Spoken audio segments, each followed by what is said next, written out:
Halo, Salaman. namanya siapa bro? Darian. Darian FD. Ya, Nah, Darian. FD itu apa?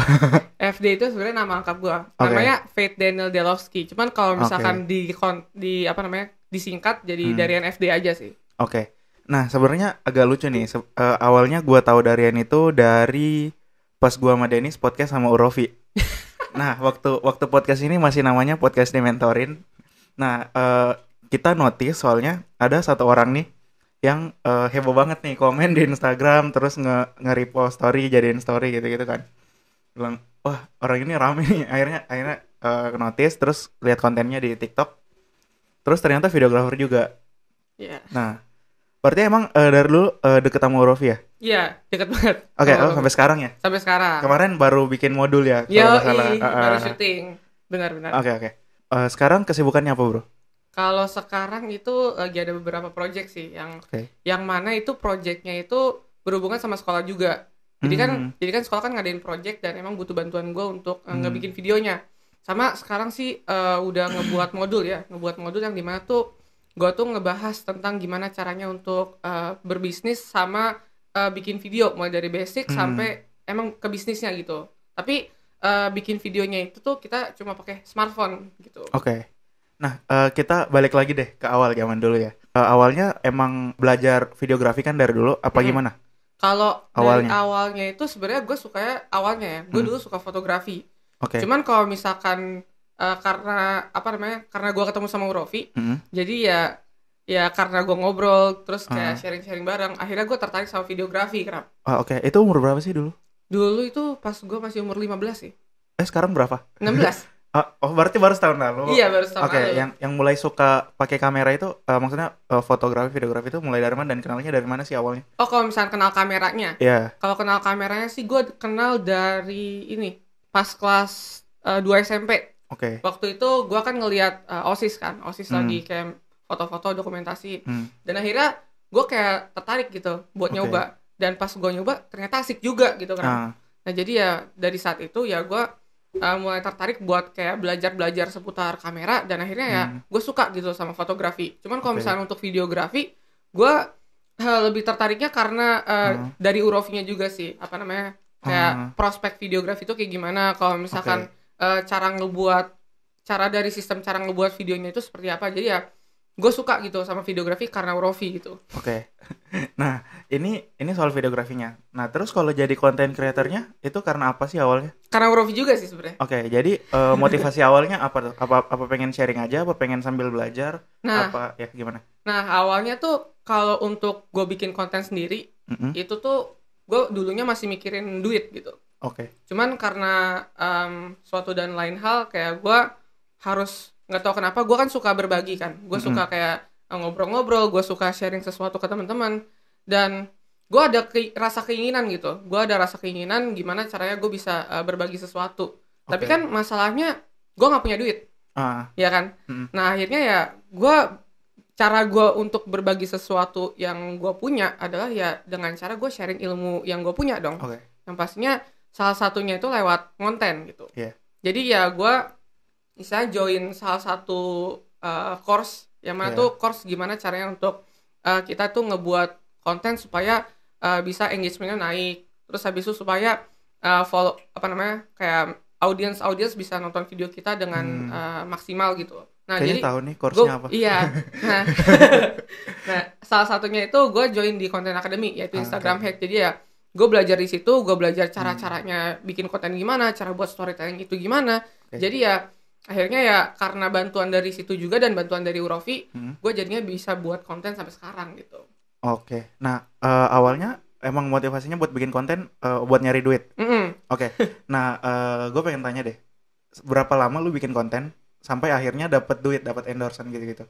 Kalau misalkan dari pertama bikin konten? Ya, setelah bikin konten berapa lama gitu? Oke. Baru dapat. Jadi kan awal gue bikin konten tuh yang bulan seriusnya ya, itu kan bulan Mei tahun 2021. Yeah. Dan pas waktu itu, pas udah mulai naik-naiknya tuh sekitar 30.000 followers kan. Oke. Jadi pas 30.000 followers itu yang di TikTok, gue mulai dikontak tuh sama salah satu brand yang mana itu kayak ya kita ajak mereka ngajakin gue kerja sama untuk tukar produk lah basisnya. Yeah. Nah mulai dari awal itu ya dari tukar produk sampai akhirnya ya lama-lama juga jadi endorse dalam bentuk dalam bentuk Duit. jumlah uang gitu loh. Oke. Dari 0 sampai followers 30.000 itu berapa lama? Kalau nggak salah sampai dari Mei sampai Juli. Berarti 2-3 bulan lah ya. Iya, 2-3 bulan. Oke. Nah, dalam 2-3 bulan itu pernah nggak sih ngerasa, wah, gue udah bikin konten banyak nih, belum dapet nih, apa gimana? Pernah ngerasa kayak gitu dan karena apa ya, kan di course yang gue ikutin itu kan dia itu kan kayak ngasih mindset bahwa kalau misalkan kita buat konten tuh jangan kayak kita nunggu naiknya dulu, ya udah kita konsisten aja dulu ngebuat konten. Jadi ya sampai kalau misalkan kita udah kayak kalau kita udah menuju ke suatu momentum tertentu, kayak misalkan nih tiba-tiba konten kita naik, ya udah kita manfaatin momentum tersebut gitu loh. Oke, ngomongin soal momentum tadi ya.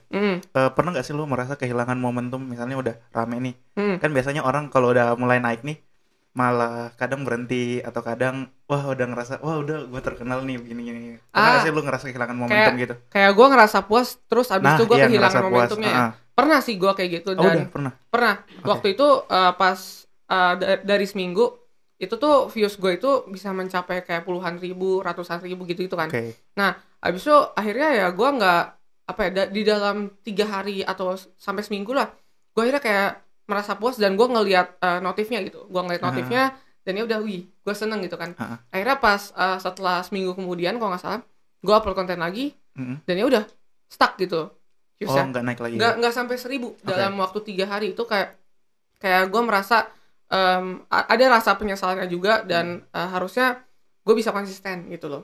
Dari cara gue kayak ngebuat konten sama mengemas kontennya, ya gue akhirnya belajar dari situ dan gue akhirnya ya memperbaiki lah kesalahan gue pas waktu itu, karena kan gue merasa puas gitu. Nah jadi kalau misalkan kalian pengen ngebuat konten gitu, ya pas udah naik momentumnya, ya manfaatin aja gitu secara terus-menerus. Harusnya malah digas ya. Iya, digas bukan terus. Malah puas gitu. Dan kalau misalkan nggak ada nggak dapat momentumnya itu ya tetap aja ya. Kalian harus konsisten gitu kalau misalkan untuk ngebuat konten. Intinya sih konsisten aja sih, Kram. Oke, nah berarti poinnya konsisten nih. Nah, tapi kalau pengen jadi konsisten itu kita harus perlu kreatif kan, bikin ide konten gitu. Nah, awalnya gimana sih caranya lu nentuin misalnya besok bikin konten apa nih? Lusa bikin, kan pasti awal-awal kan pusing kan, apalagi kalau belum pernah jadi konten kreator atau tim kreatif lah sebelumnya gitu. Gimana tuh? Kan kalau misalkan di gua itu kan basisnya itu edukasi kan, yang mana tuh gua kayak sharing gitu ilmu yang gua punya seputar videografi. Nah awalnya tuh gua ngelihat permasalahan dulu yang dimana si audiens tuh kayak ngerasa, gue bikin video ini nggak bisa ini gitu. Intinya ya gua selalu cari permasalahan yang dihadapin sama si audiensnya itu. Baru deh kalau misalkan dari permasalahan tersebut ya kita tinggal cari solusinya gitu. Kita tinggal cari solusinya gimana caranya untuk mengatasi masalah yang itu lewat konten gitu. Terus abis itu kalau misalkan gue pengen nyari ide konten lagi, gue lihat dulu nih barang-barang yang di sekitar gue. Kayak misalkan mikrofon, abis itu peralatan-peralatan kayak lighting apa segala macem. Nah itu bisa gue jadiin konten juga kan. Di review ya? Iya, gue review sama ya gue kasih tau lah alatnya apa, fungsinya apa, manfaatnya apa gitu. Nah itu yang bikin brand-brand masuk tuh buat nge-review barang mereka. Iya, itu dia. Bisa juga tuh dari konten itu ya kita mancing gitu buat brand masuk gitu kan. Oke. Nah tadi kalau soal konten creator kan, itu kan belajarnya dari Content Academy. Nah tapi kalau soal videografi, fotografi, awalnya belajarnya dari mana sih? Sehingga sampai bisa ngejawabin orang kan, sampai bisa ngasih tutorial gitu kan. Iya. Jadi gue belajar secara otodidak, yang dimana kan gue setiap kali gue kayak gue nggak tahu sesuatu ya gue cari di YouTube maupun di Instagram. Tapi nah ini juga alasan gue kenapa gue ngonten, karena ya gue sembari belajar juga gitu kan. Karena kan kalau misalnya kita buat konten itu kan siapa tahu dari kita ngebuat konten itu ya kita dapat relasi yang sefrekuensi dong. Nah kita bisa belajar dari orang itu gitu loh. Kita bisa belajar dari teman-teman yang sefrekuensi tersebut gitu. Nah jadinya bikin konten itu bukan ngajarin orang ya, tapi sharing-sharing apa yang kita tahu. Ya selain kita sharing-sharing, kita juga belajar gitu dari buat konten gitu. Nah oke. Berarti sampai sekarang itu kan dari endorsan kan. Nah setelah itu di saat yang sama juga bikin production house ya. Nah kalau dari kerjaan production house itu berapa lama setelah bikin konten terus dapat klien gitu? Nah kalau misalkan dari bikin konten sama production house ya, itu sebenarnya 50-50 sih, yang dimana kalau Oke. misalkan untuk buat konten itu ada juga dapat, cuman ya secara umumnya itu ya dari ini sih, dari mouth to mouth aja sih, dari Oke. misalkan kayak gue ngebuat project yang iseng-iseng terus gue upload sebagai portofolio gue di PH Oke. gue, ya udah habis itu ya dari situ mulai deh klien-klien masuk gitu, misalkan dari relasi orang tua gue, habis itu dari relasi teman-teman gue, dan ada juga sih pernah yang dari konten juga nge-approach gue gitu untuk bikin video kayak gitu sih. Oke. Project pertama apa sih? Boleh dong diceritain prosesnya. Kalau project pertama itu udah lama banget sih. Oke. Yang mana dulu nih? Yang Yang project dapat yang duit. bener yang dapat duit. Iya. Oke. Yang dapat duit itu gue waktu itu dibayarnya cuma 100.000. Jadi Oke, ya ngapain gue tuh? gue disuruh bikin video clothing namanya. Video Oke. clothing kayak baju gitu, kayak video fashion. Ya udah gue buatin videonya, terus gue edit. Waktu itu gue bikinnya masih pakai handphone. Gue masih pakai handphone dan gue editnya juga pakai handphone gitu. Nah, itu orangnya nemuin dari mana tuh? Dari konten apa kenalan apa Itu gimana? kenalan Oke. nyokap gue. Jadi kayak nyokap gue punya usaha. Nyokap gue, apa namanya, kenalan nyokap Temennya, gue, temennya nyokap gue Hmm. itu punya usaha. Yang dimana tuh usahanya itu usaha brand clothing gitu. Nah, jadi dia minta tolong gue untuk bikinin video iklannya gitu. Oke. Nah, itu tahun berapa tuh? Udah konten di situ? Di situ belum Oh, belum belum. sebenarnya belum konten, tapi ya gue iseng-iseng bikin video dong. Sebelum konten pas itu waktu itu bulan apa ya? April kalau nggak salah. April. April. Iya, sekitar April. Oke. Nah, setelah konten dapat project pertama setelah dapat konten itu maksudnya yang kenal brandnya datang dari konten itu project apa tuh? Pertama ya. Kalau Iya. pertama kayaknya gue masih belum nggak apa ya, masih lupa lah. Tapi salah satu yang dari gue dapat pas gue project konten tuh ada salah satu perusahaan gitu. Oke. Perusahaannya itu istilahnya dia itu ngejual produk tentang pemadam api. Oh, Pemadam api. iya. Jadi ya itu ya project terbesar pertama gue sih dari Oke. apa namanya, dari mereka ngelihat gue sebagai kreator gitu. Jadi ya itu dia itu kayak ngebuat semacam gue itu diminta tolong untuk ngebuat semacam product knowledge-nya lah tentang produk mereka gitu. Oke. Nah, kalau dari bikin project kan gitu awalnya.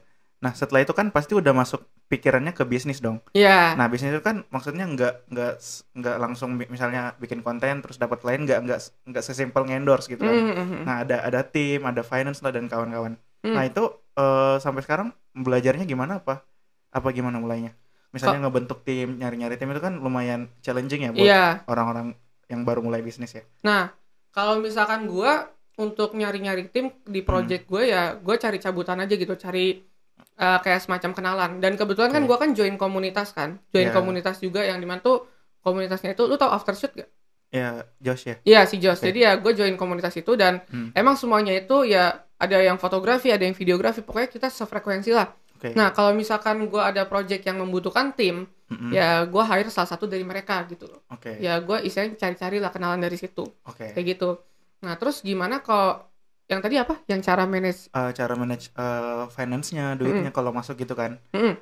Itu apakah lu langsung nembak harga apa gimana tuh? Nah, itu sebenarnya gue ada hitungannya sih, dan pas proses gue cari hitungannya supaya pas, ya gue mesti nanya-nanya dulu sih ke orang yang lebih pengalaman gitu. Jadi ya emang nggak harus kayak langsung nembak gitu, cuman ya supaya gimana caranya kita bisa nentuin yang nggak kemurahan sama yang nggak kemahalan, ya itu gue mesti tanya-tanya dulu sih sama apa namanya, kayak misalnya gue pernah tanya ke Rofi gitu kan.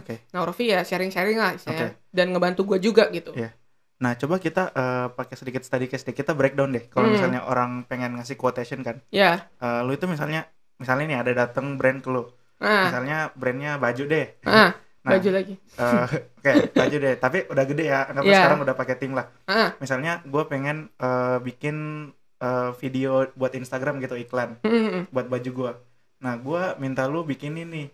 Nah, lu gimana tuh cara awalnya buat kasih gue harga gitu? Yang pertama lu nyari apa, tentuin apa gitu. Nah, jadi sebenarnya gue tanya ke lu dulu. Itu output videonya itu berapa detik? Misalnya terus semenit gitu buat ya, Instagram. 1 menit. Nah, habis itu buat Instagram ya. Buat Instagram. Terus habis itu kayak gue nanya ke lu nih misalkan dari skala projectnya itu, kalau misalkan dari segi lokasi itu di mana, terus habis itu mau shoot berapa baju, terus Oke. butuh berapa talent, abis itu kalau oh iya sama satu lagi, video referensi yang lu punya itu kayak gimana gitu. Oke. Ya, jadi ya dari pertanyaan yang gue kasih, misalkan kayak video referensi lah, ya kan itu kan gue bisa matok. Nah Benar. di situ lah gue bisa nentuin harga gitu. Gue bisa tahu kira-kira kalau misalkan dari video referensi ini kira-kira peralatan apa aja yang gue butuhin gitu. Oke. Nah dari peralatan itu ya gue tambah lagi gitu sama biaya profesional gue gitu. Yang mana ya kalau misalnya dijumlahin itu jadi harga gue. Oke. Nah kalau misalkan harga yang nggak sesuai, Oke. itu ya gue nanya kira-kira budget lu berapa. Nah, Oke. kalau misalkan lu udah kasih budget lu berapa ya, gue bisa sesuaiin. Oke. Gitu dari budget itu ya, kira-kira lu bisa dapat apa aja, revisinya Oke. berapa kali. Terus Benar. habis itu dari video referensi itu kira-kira gue bisa nampilin yang mana sesuai referensinya, kayak gitu sih. Oke. Nah, kalau misalnya soal alat kan ya itu kan bisa ditekan gimana kan? Kalau alat bisa ditekan ganti yang lebih murah atau sewanya lebih murah. Nah, kalau harga profesional pernah nggak sih lu sampai neken harga diri sendiri? Nggak apa-apa lah harga segini lah, yang penting dapat klien. Nah, Pernah itu nggak? gue pernah. Waktu itu gue itu kan awalnya kan istilahnya kan pengen ngumpulin portofolio kan. Nah, karena budget dari si kliennya itu kurang, Oke. ya kan akhirnya ya gue nurunin biaya profesional gue. Iya. Asalkan ya udah gue terima aja asal gue dapet portofolio gitu. Kan Oke. emang awalnya kan tujuan gue untuk mendapatkan klien tersebut kan untuk portofolio juga kan. Iya. Jadi ya gue kasih aja. Tapi untuk biaya pengeluaran itu nggak bisa diubah gitu. Yang penting nggak minus lah ya. Iya, yang penting nggak minus. Yang penting gue dapat porto.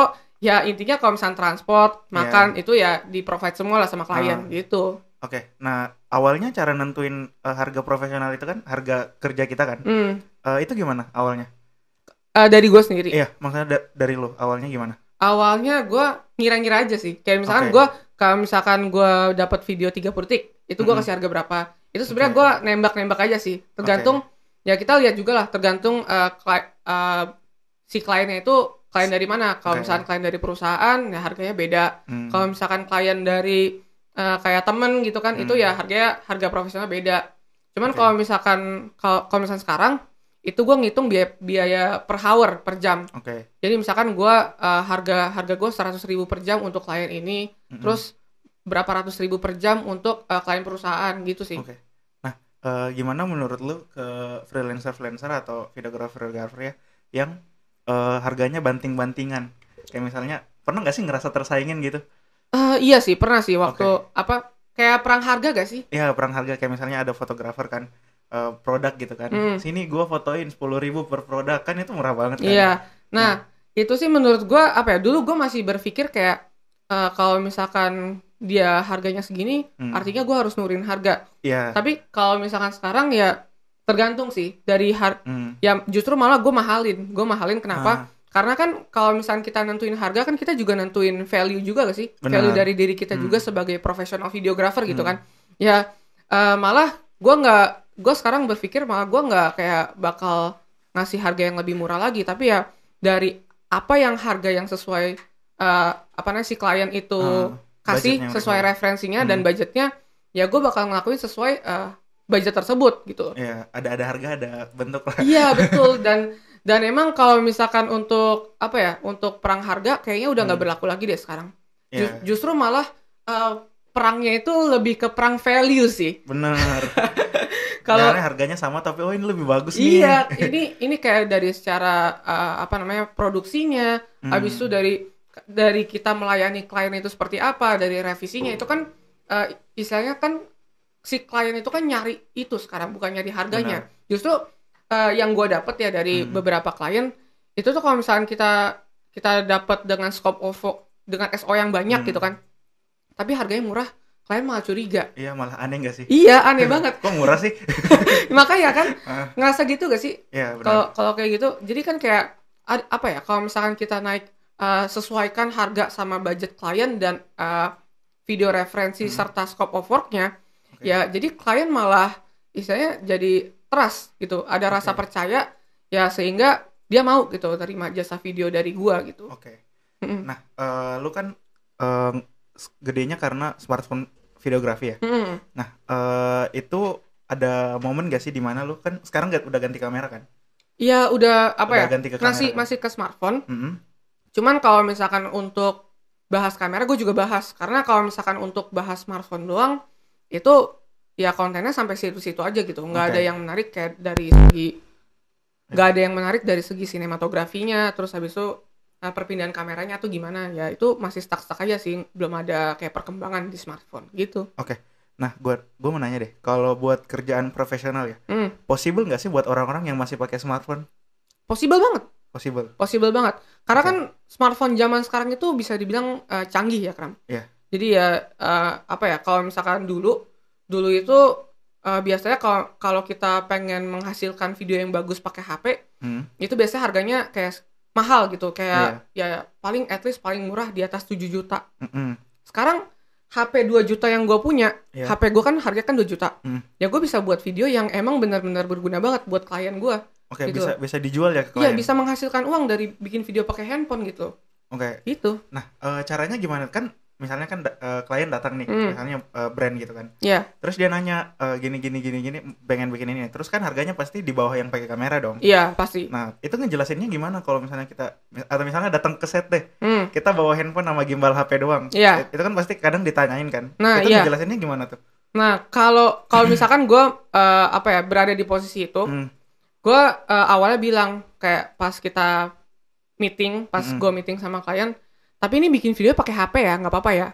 Awalnya gitu. Oke. Kalau misalkan kliennya oke dengan harga yang udah gue kasih ya dan itu seimbang, ya udah kita gas aja. Tapi kalau misalkan si kliennya, lah kok pakai HP sih? Ya gue tinggal bilang, aja, ya apa ya, misalkan ya kak ya. Iya. Kalau dari kakak sendiri itu mau terima yang dari syuting pakai handphone atau hasilnya? Oke. Istilahnya terima apa ya? Kakak ngelihat dari gua itu, ya klien ngelihat dari gua itu dari segi gua ngerekamnya pakai alat apa atau hasil videonya. Oke, kembali Gitu. lagi ke portofolio ya. Iya, kembali lagi ke portofolio yang dimana kayak gua misalnya buat video nih, ya tapi gua memaksimalkan apa yang ada gitu, sehingga apa yang video yang gua hasilkan itu bisa terlihat menarik dan sesuai apa yang klien mau gitu, meskipun gua pakai alat yang terbatas gitu. Oke. Nah, menurut lu kalau misalnya orang-orang nih yang pengen baru mulai videografi kan, pasti belajar dong. Iya. Udah belajar, udah oke lah, skillnya udah lumayan oke lah, tapi masih pakai handphone nih. Iya. Menurut lu dia cara cari kliennya apakah harus jadi content creator? Apa bisa dengan cara lain? Sebenarnya ada banyak cara sih, ada banyak cara selain kita bikin konten ya supaya mendapatkan banyak klien kan. Intinya sih baik lagi dari cara-cara yang banyak itu ya udah lagi ya kita maksimalin yang namanya portofolio. Oke. Karena portofolio itu menurut gue senjata utamanya sih. Oke. Yang mana tuh klien kan awalnya kan ngelihat kita sebagai videographer itu bukannya dari siapanya, tapi ya hasil yang udah lu kerjain tuh apa gitu. Kayak gitu. Nah, kalau dari lu ini videografi ada niche-nya nggak sih? Misalnya khusus buat otomotif kah atau buat brand apakah? Ada nggak? Nah, kalau gua untuk sekarang itu gua masih nyari-nyari, Kram. Oke, belum nemu ya? Belum nemu kayak niche yang spesifik itu gua di videographer apa. Ya intinya gua explore aja sih. Oke, tapi buat sekarang lagi suka apa? Kalau sekarang gua lagi suka otomotif sama travel sih. Oke. Otomotif sama travel, dan kalau untuk travel sih gua dari dulu suka sebenarnya. Cuman ya karena satu dan lain hal, jadi ya gue berhalangan gitu untuk jalan-jalan kemana-mana. Jadi tunggu liburan dulu lah. Nah pas liburan itu ya gue manfaatin untuk bikin video gitu. Oke. Menurut lu orang itu kalau misalnya bikin PH nih atau bikin perusahaan atau freelance lah, penting gak sih kalau misalnya dia harus nentuin niche-nya apa? Apa semua brand aja masuk, jenis apa masuk aja nggak apa-apa? Kalau menurut gue ya dari apa yang gue pelajarin itu menurut gue penting banget sih. Oke. Karena kayak misalkan kan ada tuh beberapa PH atau vendor lah yang kayak khusus buat wedding, khusus buat otomotif gitu. Nah, itu biasanya kalau selain dari kita juga spesialis di bidang itu, ya sumber cuannya kalau misalnya kita spesifik di bidang tertentu, itu jadi spesifik juga. Benar. Gitu, misalkan kita otomotif. Ya sumber cuannya itu ya lebih berpotensi tinggi itu ya di klien-klien yang berhubungan sama otomotif juga gitu. Kayak gitu. Oke, jadi penting ya buat ada specialize diri sendiri ke salah satu jenis brand lah ya. Iya. Jenis klien. Benar. Oke, nah buat sekarang target lu apa nih, jangka pendek pengen ngapain? Kalau target gue sebenarnya itu untuk berkarya aja sih. Jadi ya tetap fokus konten ya. Iya, jadi kayak sebelumnya kan gue lebih mentingkan yang namanya kayak bisnis apa segala macam ya, cuan. Tapi sekarang kayak gue ngelihat diri gue, kayaknya kalau misalkan gue mementingkan cuan terus, ya bukan berarti gue nggak mentingin duit ya, duit itu juga penting. Nah tapi ya karena gue lebih terpaku sama yang namanya duit, jadinya seni dari videografi gue itu jadi hilang. Gak tau kenapa.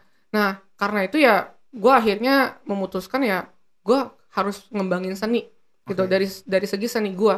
Karena kenapa? Karena dari seni tersebut gue itu bisa mendapatkan style yang gue sendiri gitu. Gue bisa dapetin style editing gue sendiri, style gimana caranya gue syuting gitu kan. Intinya balik lagi ke style. Nah dari style itu yang menurut gue itu yang mahal, Pak. Dari style itu yang banyak orang cari gitu.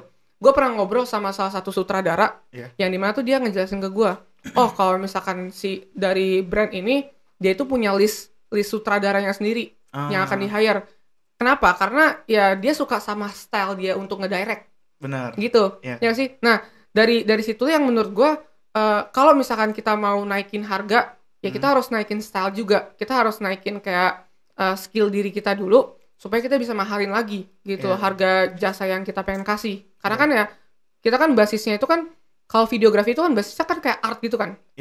Art itu yang mahal. Gitu menurut emang gue sih bener sih, kan kadang kita nonton film atau lihat foto video gitu kan. Tanpa tahu ini video siapa, ini kita tahu ini yang bikin siapa. Iya benar. Ya kan? Saking udah nempel sama style dia kan. Iya, benar. Dan itu bukan cuman yang visual ya. Misalnya kita dengar lagu, misalnya ada melodi gimana gitu kan, kita tahu ini yang nyanyi siapa, datang bikin sound siapa nih. Iya, benar. Ada instrumen apa, ada beatnya kayak gimana, itu kan kita tahu gitu. Jadi ya karakter yang mainin si lagu itu apa gitu kan. Nah, itu nempel banget ya stylenya ke si pembuatnya. Nah, tadi ngomongin soal bisnis dan content creating.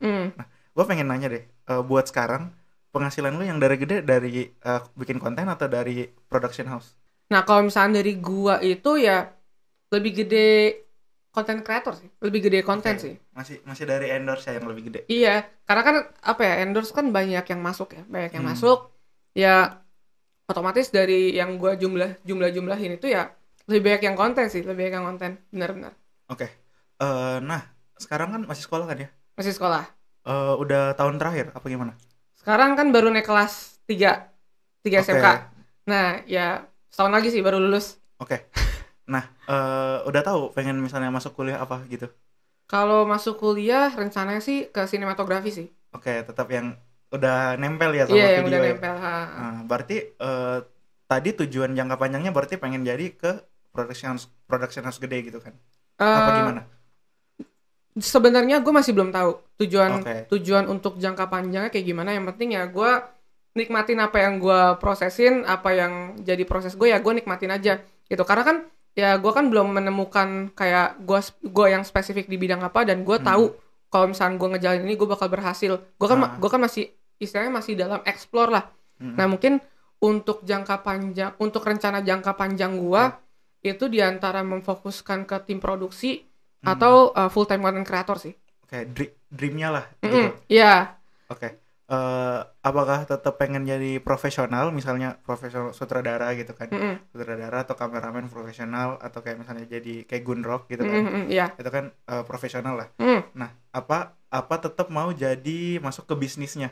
Jadi business owner, jadi punya PH, terus mempekerjakan banyak orang gitu-gitu. Oh, maksudnya yang dari gue sendiri untuk jangka panjangnya? Iya, maksudnya dreamnya kira-kira pengen kemana gitu? Kalau bisa sih, gue seimbangin keduanya sih. Kayak dari bisnis sama karya-karya gue yang gue hasilin ya, gue seimbangin. Cuman kalau dari itu gue masih explore. Berarti pengen punya bisnis tapi tetap nggak mau berhenti pegang kamera gitu. Iya. tetap pengen jadi hobi lah ya. Benar-benar. Nah, tadi kalau untuk jangka panjang kan. Nah, untuk sekarang yang lu lakuin itu tiap hari apakah gimana tuh cara bagi sekarang udah sekolah kan ya, baru selesai ujian ya berarti? Baru kelar udah hampir rapot mah. Udah libur. Nah biasanya kan kalau lagi sibuk sekolah gitu kan adalah brand masuk, misalnya pengen kontak bikin ini, adalah tugas sekolah, terus perlu lagi kerjain klien gitu, meeting apa dan segala macam. Itu bagi waktunya gimana? Kalau gue bagi waktunya kayak gue itu lebih ke prioritas sih. Yang dimana kan kalau misalkan kayak tugasnya itu benar-benar urgent dan mendesak banget, ya gue kerjain tugas dulu. Oke. Terus kalau misalkan brandnya itu benar-benar yang kayak misalkan deadline-nya segini, deadline-nya udah mepet, ya gue kerjain yang brand dulu, baru kayak. Nah, terus kayak kalau misalkan untuk gue bagi waktunya, untuk gue schedulingnya, gue pakai yang namanya Google Calendar. Jadi Google Calendar itu ya gimana cara gue kayak ngelis gitu. Kira-kira aktivitas yang gue pengen lakuin apa, terus habis itu aktivitas yang akan gue lakuin besok itu kayak gimana, itu kayak gue rencanain yang benar-benar detail sesuai jamnya gitu. Jadi ya istilahnya bisa terstruktur lah. Nah kalau misalkan nggak sesuai sama apa yang gue mau, ya gue tinggal bisa adjust lagi gitu, fleksibel aja. Nah kalau misalkan ada kayak sesuatu hal yang mendesak, ya balik lagi sih ke prioritas gue yang mana cara gue ngebagi waktunya itu, ya balik lagi yang gue berdasarkan prioritas gitu. Iya. Nah, mulai rapih gitu jadwalnya mulai kapan tuh? Mulai kapan ya? Mulai bulan apa ya? Gua nggak ingat bulan apa. Maksudnya ada kejadian apa gitu? Misalnya udah sempet mepet, intinya padat banget kan. Gue pengen bikin jadwal deh biar rapi gitu. Ada kejadian gitu nggak? Itu sebenarnya kalau untuk niat gue bikin jadwal, itu gue ngikutin Urofi sih. Yang dimana si Urofi kan kayak ngasih tau gue, nih Dar, lu kalau misalkan untuk kayak time management lu pakai Google Calendar aja. Gitu. Ya gue diracunin lah istilahnya sama si Urofi, dan akhirnya ya gue tertarik. Ya mulai tuh waktunya itu mulai terstruktur, ya gue kayak pengen ini, gue kayak pengen ngelakuin ini tuh kapan, gue pengen ngelakuin free time gue kapan, dan apa ya pas gue selama berproses untuk ngebagi waktu, nggak apa ya, ada beberapa yang bolong juga sih. Bahkan sampai kayak seminggu gue pernah kejadian gue nggak pernah kayak sesuai sama apa yang udah gue rencanain gitu. Nggak tahu kenapa, karena emang dari guanya atau dari kondisi tertentu gitu. Oke, itu udah soal time management ya berarti gitu ya. Nah, sekarang gue pengen tanya ke relasi nih. Kan bikin connection di dunia videografi gini kan bisa dibilang lebih sulit lah dibanding yang lain. Soalnya orang-orang di videografi itu banyak yang lumayan tertutup. Maksudnya tertutup? Maksudnya kayak susah dikontak gini-gini. Kayak misalnya kenalan sama ini, kadang susah tuh. Nah, lu gimana tuh caranya awalnya bisa dapat koneksi gini ke sini ke situ? Kalau misalkan gue itu kayak manfaatin kayak misalkan ada salah satu komunitas gitu kan, yang ngelakuin event gitu. Kayak misalkan gue join komunitas aftershoot, yang dimana tuh setiap kayak seminggu sekali gitu.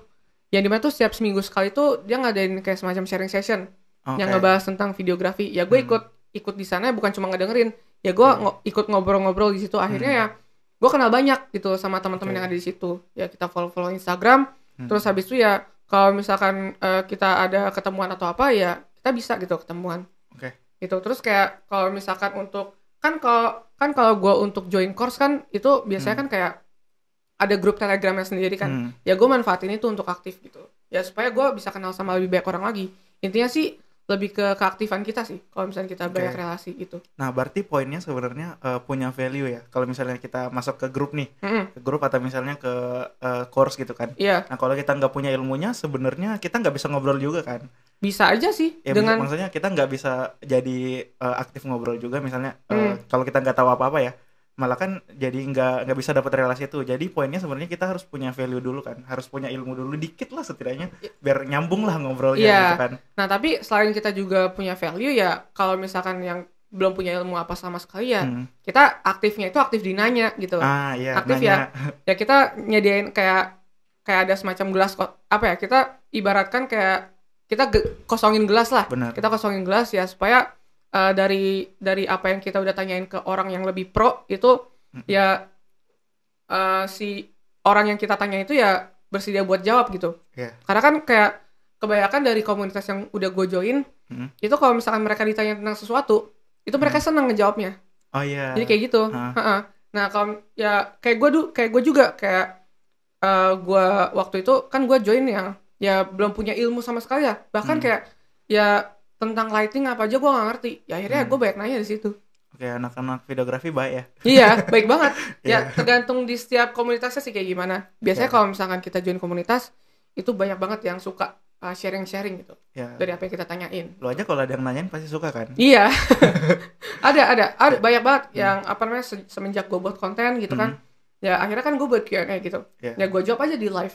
Ya malah jadi bahan obrolan kan buat kita refresh ilmu juga kan. Bener. Kayak ya sesekali kita bikin Q&A ya kita jawabin pertanyaan yang ada di situ. Ya jadinya selain kita bisa sharing juga, ya kita bisa dapat pelajaran juga gitu. Kalau misalkan ada pertanyaan yang kita nggak bisa jawab, ya kita kan bisa cari dulu. Kita nyari dulu ya bisa jadi pelajaran gitu buat kita. Gitu. Oke. Nah, pertanyaan terakhir nih buat Darian. Nah, buat temen-temen nih yang masih sekolah kan, masih sekolah pengen belajar videografi gitu. Mulainya dari mana sih? Nah, kalau misalkan untuk kayak dari kita ya, dari kita dari misalkan kayak dari gue sendiri, gue belum punya ilmu videografi gitu kan. Ya dimulainya sih dari ini sih, dari apa yang kita suka. Jadi ya harusnya kita suka dulu nih awalnya. Awalnya kita harus suka dulu sama apa yang kita pengen pelajarin gitu. Misalkan kayak gue mulai tertarik gitu. Ya awalnya sih baik lagi dimulai dari rasa ketertarikan. Ketertarikan dari kita. Terus habis itu ya dari ketertarikan tersebut ya akhirnya kita pelajarin tuh. Kayak misalkan gue tertarik sama videografi. Ya gue pelajarin terus tuh. Gue kulik-kulik. Kalau misalkan kita punya ketertarikan tersendiri, pasti kita kayak punya dorongan dong. Penasaran terus ya? Iya, kita punya rasa penasaran untuk cari tahu. Akhirnya kita bisa belajar dari situ. Kalau misalnya kita udah dapet ya jangan berhenti. Ya kita langsung belajar lagi aja gitu. Dari yang awalnya itu kita tertarik gitu. Nah, kalau misalnya kita tertarik, kita belajar terus kan, ya baru deh kita dapat, gue ternyata suka sama videografi gitu. Misalnya nih orang yang nonton nih nggak punya kamera, nggak punya ilmu, misalnya nggak bisa ngedit juga. Nah terus gue pengen nih jadi videographer, fotografer gitu kan. Nah menurut lu yang harus mereka lakuin pertama kali gimana? Apakah langsung nyari YouTube atau misalnya nabung langsung beli kamera, apa gimana, maksimalin HP-nya dulu apa gimana? Mulai dari apa yang ada sih. Mulai dari apa yang ada, kayak misalkan ya gue cuma punya handphone, ya udah gue pelajarin dulu kira-kira ilmu-ilmu dasar apa aja yang ada di dalam videografi, dan akhirnya gue maksimalin. Akhirnya ya kalau misalkan kalian udah pelajarin ilmunya, ya tinggal maksimalin aja apa yang ada gitu. Tinggal mikir gimana caranya kalau misalkan kita buat suatu video, gimana caranya supaya mirip dengan itu dan bisa menghasilkan hasil yang maksimal juga gitu. Karena gue dapat salah satu quote yang dimana tuh quote-nya itu bilang kreativitas itu muncul dari keterbatasan. Gitu. Nah jadi dari situlah gue kayak istilahnya memanfaatkan lah apa yang ada, gue maksimalin. Kan dulu kan gue cuma punya handphone ya. Ya udah, gue maksimalin aja dengan kayak gue mempelajari fitur-fitur yang ada di dalam handphone gitu kan. Terus abis itu gue maksimalin gitu, gue rekam dengan apa yang ada di fitur itu ya. Gue buat dengan storytelling yang bagus. Akhirnya ya gue bisa bikin video dengan kualitas yang maksimal juga, meskipun gue pakai peralatan yang terbatas gitu. Mungkin saran dari lu buat misalnya channel apa atau akun apa buat belajar basic videografi yang kalau dari gua, kalau di Indonesia ya boleh cek channel siapa gitu atau Instagram siapa gitu. Instagramnya Urofi bisa. Kalau untuk handphone ya bisa dari Instagram gua. Instagramnya Bas Video juga bisa gitu kan. Ada beberapa banyak teman-teman juga sih, kayak sekreatif itu juga bisa kalian lihat juga gitu. Pokoknya banyak banget deh kayak hal-hal yang bisa kita cari, yang bisa kita research. Kalau misalkan di YouTube itu langsung aja sih di luar negeri gitu, yang ngebahas langsung tentang sinematografi, kayak misalkan Film Riot, DSLR Guide gitu kan, terus Cinecom.net. Nah itu ya edit ya itu. Iya itu seputar editing sih. Nah itu gue juga belajar sinematografi dari situ juga gitu. Mungkin kalau channel YouTube di Indo mungkin boleh channel Mas Gunrok ya. Iya. Namanya Rock and Roll Shooter. Terus abis itu kalau di Indo apalagi ya? Gue kalau Indo sih jarang sih gue. Balik lagi ke kayak gue butuhnya apa? Kayak misalkan gue nge-search tentang lighting. Ya udah, gue kayak langsung pilih-pilihin aja gitu. Kayak gue nggak mentingin channelnya itu siapa, yang penting ya gue bisa dapat pelajaran gitu dari situ. Gitu. Mungkin sekarang kalimat terakhir deh buat teman-teman. Tips terakhir deh dari lu. Kalau misalnya pengen mulai takut gitu kan.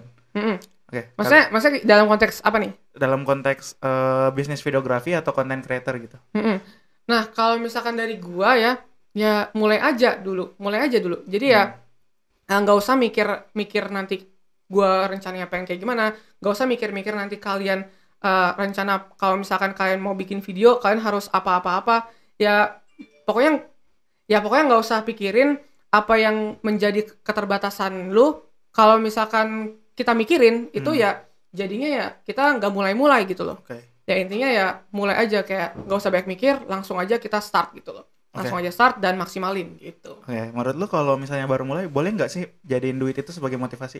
Apa nggak boleh, apa boleh aja? Bisa-bisa aja, cuman kalau misalnya kita terlalu paku sama duit untuk kita memulai berkarya, jadinya nggak maksimal juga. Ya Oke. jadi ya maksimalin aja untuk menghasilkan lebih banyak karya gitu. Ah, Misalnya kalau misalkan untuk kita yang baru mulai, ya kita memperbanyak karya dulu sebelum kita memperbesar income kita gitu dari Oke. karya yang kita udah hasilkan. Karena pasti income datang lah ya. iya, pasti kalau income karyanya datang oke. dengan sendirinya gitu. Oke. Kok dari portofolio yang kita hasilkan, ya siapa tahu gitu kan, dari apa yang kita udah hasilkan portofolio tersebut, ya siapa tahu dari situ kita bisa ngedapetin lebih banyak klien lagi.